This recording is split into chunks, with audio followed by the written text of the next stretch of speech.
I hate days like this. I've been holding myself together mostly during this pandemic, but I can't help some days feel like this. I don't feel like getting up, doing anything that faces the world in the slightest bit. I just want to hide, from not knowing when things will be normal again, where I can see all my loved ones I miss so much. To car problems, bills, stimulus check being a distant dream. Then the daily routines I just want to break away from sometimes. The days, they get dark quicker, so it just feels like you missed your chance if you're not up early enough. Did this year even exist? Does it count? I don't know, but I have learned a lot as it's coming to an end. Despite how this is probably not even half of how I'm feeling right now, I'm just going to silence the noise and just breathe. What's up, Rebels? Back with another video, and welcome to my new Rebels. Hey. Here in this video, I'm going to share with you 11 life advices that I wish I knew a lot sooner.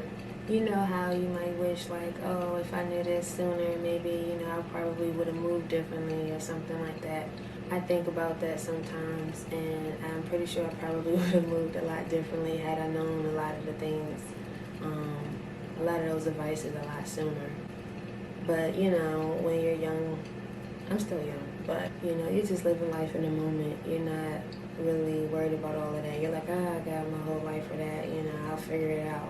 And then you're just like, damn, if I had known this a lot sooner, I could have been chilling by now. Everybody has their own timeline, so it's not to feel discouraged or anything like that or feel stupid because you didn't get something sooner. So let's get into it. I wish I knew that my elders didn't have life all figured out. Like, when I was young, I used to always ask my folks about as much as I felt like I could ask them, and I was a very curious child. I remember asking my aunt about a lot of things, and she always has an answer. How you always have an answer? How? You know everything. So as a kid, you just thinking like, Auntie knows everything, so she has an answer for everything. If I have a problem, go to Auntie, And then, my grandma and my mom, like, just watching as a child, you just see things. And I saw my mom, holding it down. We had so you're thinking, oh, I have a roof over my head, I got clean clothes, she's helping me get school supplies, working these jobs and all of this stuff, and you just think that, okay, I'll have life figured out then. Wrong. So it's just like you start to realize it's just a lot of things, even down to how your parents was raised, how your grandparents was raised, and the mentality of all of these generations and how they handle things, trauma, and all of that. Like, all of that is then kind of instilled into you as you're a child, or shown to you as when you're a child. And you just see them really holding it all together. And then you realize when you get their age, they ain't no jack. Like, I mean, they knew some things, of course, they got as far as they did, but it's just like, damn, like, this is a lot to deal with, There's things you gotta unteach yourself that, you were taught when you were younger, learning what was right, what was wrong, what was toxic, what was, love, what wasn't love. It's just, it's a whole lot growing into a young adult and realizing all of these truths right in front of you that you didn't see when you were younger. And it's just... it's one hell of a ride, I tell you that, but that's just one thing I wish I knew. Okay, next one is how to deal with credit. Oh my goodness. Like, my mom, she talked to me about credit when I was younger, but I don't know how old I was. I probably was like, I don't know, like 10, 12, who knows? But Dad, I'm sure, wasn't thinking about credit at that age. So it's kind of like, I hear you, Mom. You know what I'm saying? It's like one ear out of the other a little bit. It's like I'm hearing little things, but it's like I'll figure it out when I get there. But I really wish she kind of stayed on me about it because, oh yeah, like I wouldn't have handled things the way I did, and I would have took it a lot more seriously and stayed up on it. And but I'm working on it now, so I'm making progress. I'm making good progress, but I definitely could have just been chilling in that department if I had known. Okay, the next one is how to handle relationships. I mean, like I said, your parents was brought up the way they was brought up, and then your grandparents, and therefore, and can really anyone teach you how to handle relationships if they don't really know how to handle relationships? You know what I'm saying? So, I mean, I know I'm just saying I just wish I knew, but I definitely would have handled my relationships a lot differently. And it's not even just relationships. Like, let's just talk about the romantic aspect. Like, you grow up watching stupid stuff like TV and stuff like that, and they show you how a relationship's supposed to be. They showed you how school and high school is supposed to be, and you just have all these expectations because you believe in that as a child, and it's kind of like implanted in your head. They throw the princesses and all of that stuff on you, and they just make you think that life is, or love is supposed to be like this fairy tale, and it's just such a messed up way to sell stuff like that and send your child off with that mindset. Not that you send your child off with your mindset, but I'm just saying, people who make those types of programs, and these kids going off, just living with that. And then they go out looking for love in either all the wrong places or taking things as love when it's not. And just a whole bunch of destruction. I can't get my words out, but I do wish that I did have guidance in that department. But I'm good now. I feel like if I knew what I knew now, I definitely would have been killing it. But it's all good. I guess everything, like I said, everything has its time. So I turned out all right. As for friendships, that's the thing. Like, that was my problem, actually. My problem was I'm cool as hell as a friend, and then relationship-wise, it's like my expectations go up too high. Well, this is how I was. My expectations went up too high, and I would just trip about things I wouldn't trip about in a friend aspect, So it definitely makes it a lot easier if some people understand that concept. If not, it's cool. Maybe I'll talk about it in another video, but we're going to move on to the next one. How to make sure I use one hand to help others and the other to help myself. That is a major thing that I wish I knew a lot sooner. Oh my goodness. Because I have such a hard time saying no to people. It aggravates my soul. Like, me wanting to help people is like my gift and curse. I've kind of toned it down. Well, I've definitely toned it down a lot than I used to. But, yeah, man, it's that's something that you should really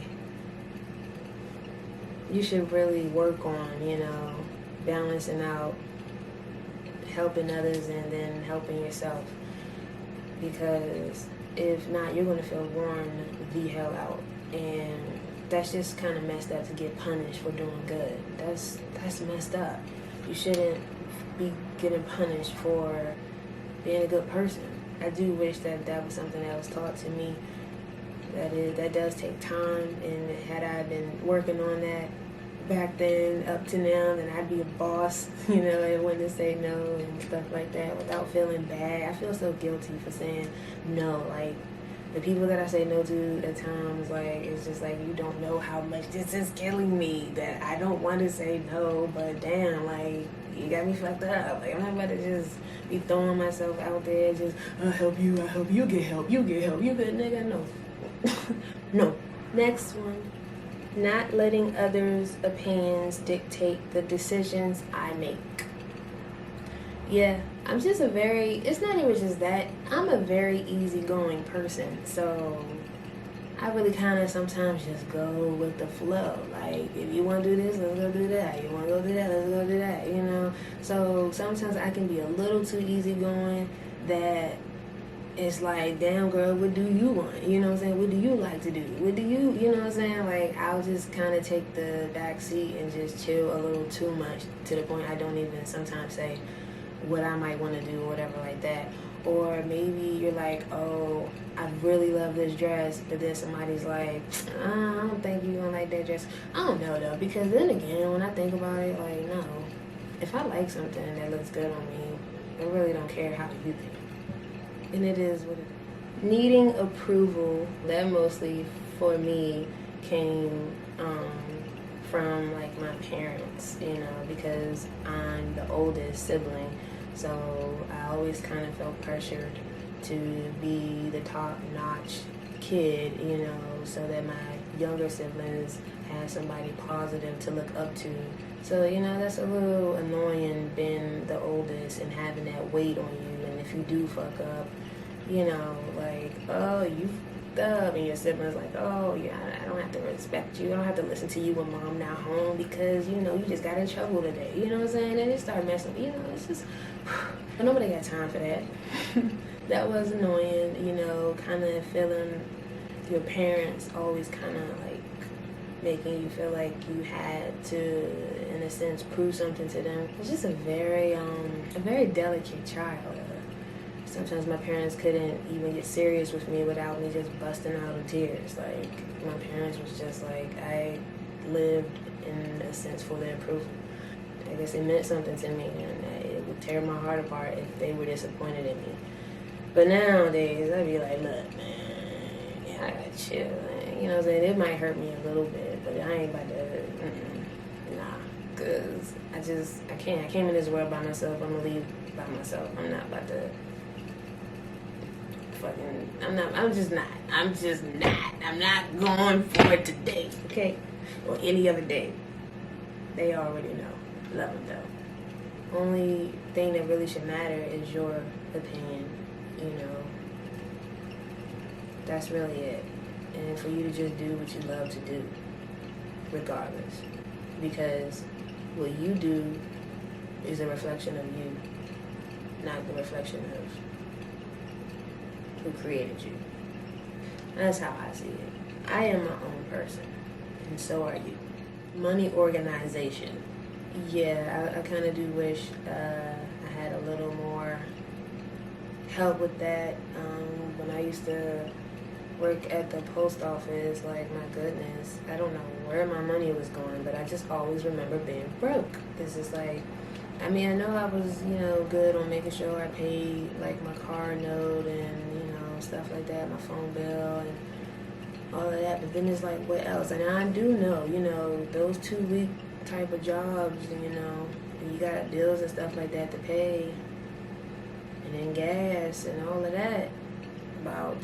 About time you get to payday, you know, you looking homeless, you looking for let me get it, you know, you hungry, you know, so usually when that paycheck come, I go get me the biggest meal I could get as a celebratory, you made it, you deserve this.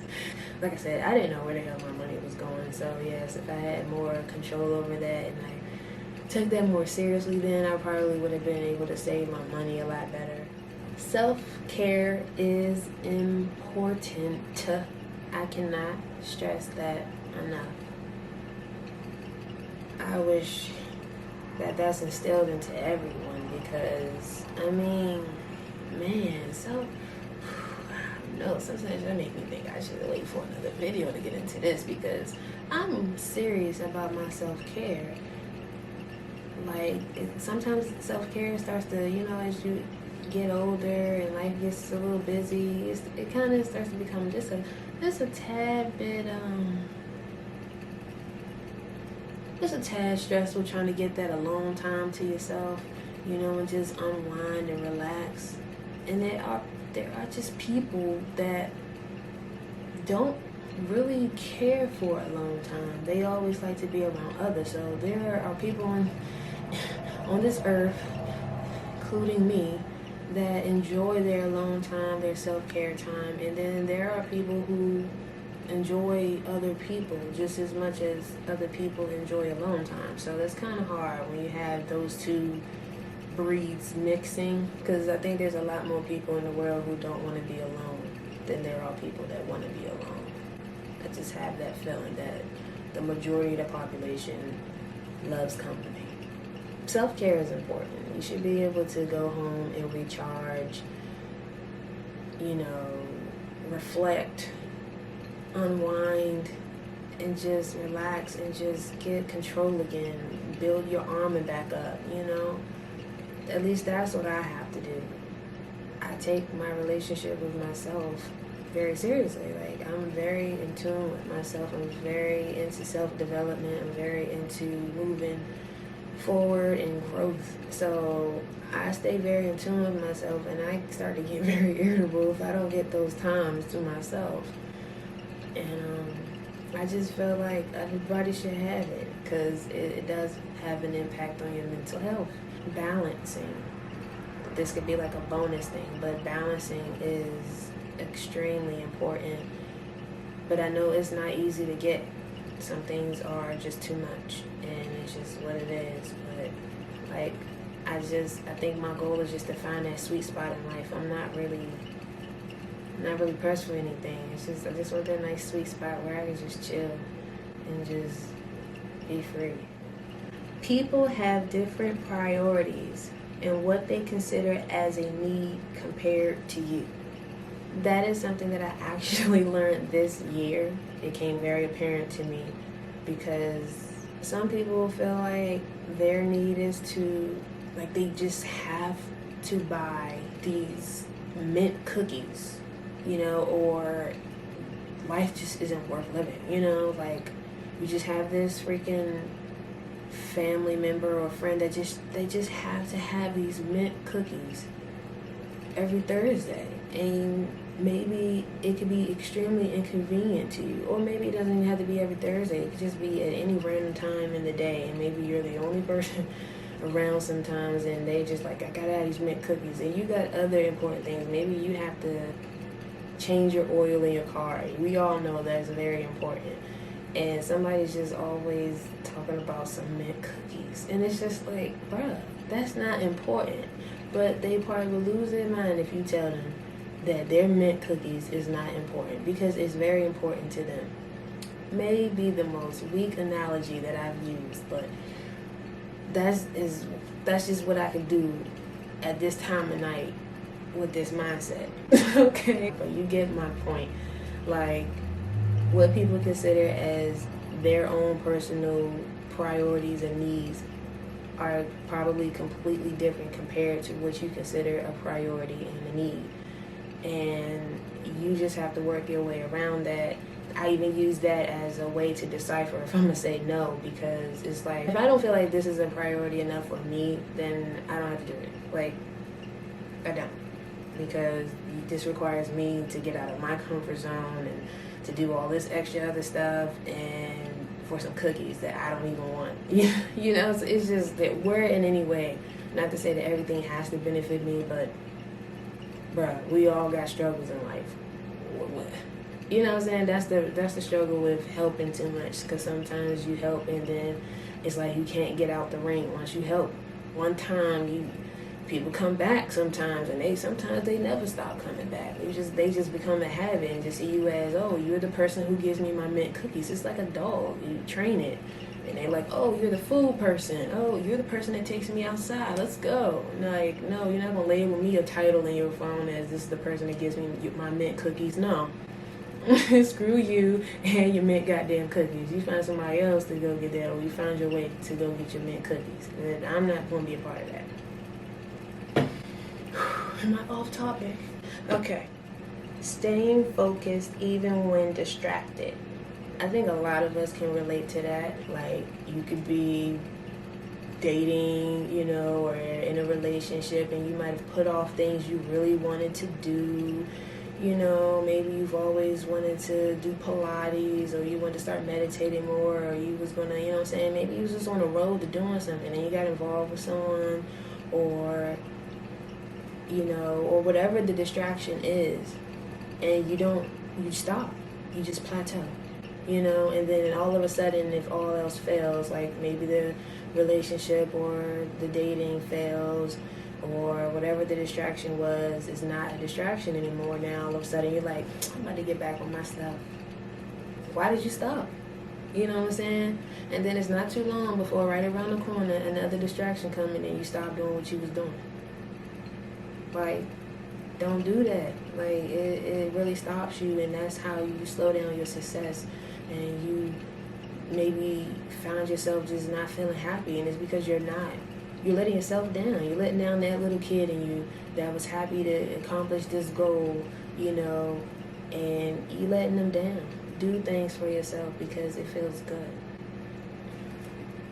And don't let anyone distract you. And sometimes, like, I'm a person, like, I know that sometimes maybe I can get distracted in something, and it's either I might seem cold, and it's only because I'm just keeping myself from getting attached, you know, or it may just seem like, yeah, even more that I'm cold, because sometimes I'll just completely cold turkey things just to, you know, get over it, or to, once again, not get attached and stay focused on whatever my actual goal is. And so that's how I work, you know, but sometimes you can't do it, and sometimes you find yourself in a situation and you're in the distraction, but it's just like, don't lose yourself in the distraction. You get what I'm saying? I hope some of this is helping you guys. I'm hoping you're getting what I'm saying, because I know I'm talking probably a little vague and just a little out of it, and you just have to excuse me because I'm tired. This video is once again another late video because I got distracted. I was talking to my mom and stuff, so yeah. But here we are. Last one. How to communicate when upset. So this is definitely something that I'm actually still battling. You know, for the most part, like I said, I'm a happy-go-lucky person, easygoing person. So majority of the time, I'm in a good mood. But then there are times that I have my moments where something just kind of upsets me. I'm working on it though. I'm doing better. The majority of the time that helps me express myself when I'm upset is just to stay calm. But usually my body is boiling with fire, and I feel like my words are going to come out just the same. So I just hold it in because I don't really know how to get it out without... If I'm mad, I'm definitely going to probably have no cut cards, and my tone probably be off, and just, you know, and I might just say things that probably, or I mean it, but I don't mean it in the way that it might be received. Like, I don't mean to send a message, you know, that might be a whole other messed up ass message that I don't mean, or the tone, I didn't mean for it to come off like that. You know what I'm saying? No, seriously, like, I don't think I'm good at expressing myself when I'm upset. For the most part, I am, if it didn't upset me that much. But the times that I'm boiling and on fire, I don't know how to express myself when I'm upset. So my favorite thing is to text it, write it down, or just go steam off. Like, just let me go walk it off first. Let me get my thoughts together, and then we can come back and talk about it. Because I definitely when I'm upset, like, I feel all these emotions, but I can't get the words to come out the way I want them to. Like, my words in my head when I'm trying to explain things, when I'm upset especially, is like a paragraph, but all of the words are out of order. That's how that is in my head. It freaking sucks. Thanks to my what? My Mercury in Pisces and my Mars in Cancer. Like, it freaking sucks. I can't get it out. It's just, I'll get better at it. So we're going to bring this into a close. Thank you for watching this video. I hope that you enjoy. And until next time.